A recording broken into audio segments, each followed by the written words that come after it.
Bermula dengan perolehan dua buah korvet kelas Kasturi, iaitu Kedi Kasturi dan Kedi Lekir pada tahun 1983 dan 84, TLDM mengorak langkah menuju era permodernannya.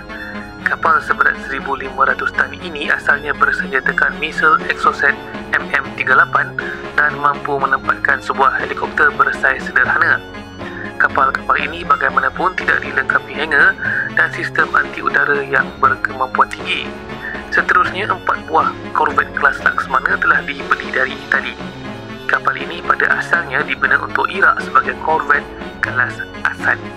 Namun ia tidak diserahkan atas sekatan antarabangsa ke atasnya selepas Perang Teluk.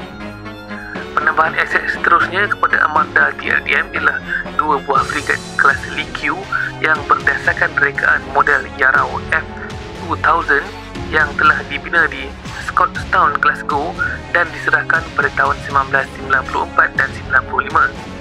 Ketika dilancarkan, kapal-kapal ini dianggap yang termoden di Asia.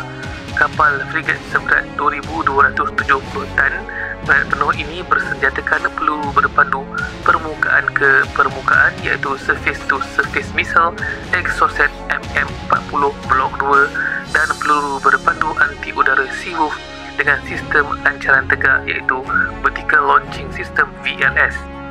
Bagi tugas anti kapal selam pula, torpedo Whitehead 32mm mampu dilancarkan dengan sistem B515. Kapal-kapal kelas ini juga berupaya membawa dan menyokong operasi sebuah helikopter Superlink 300.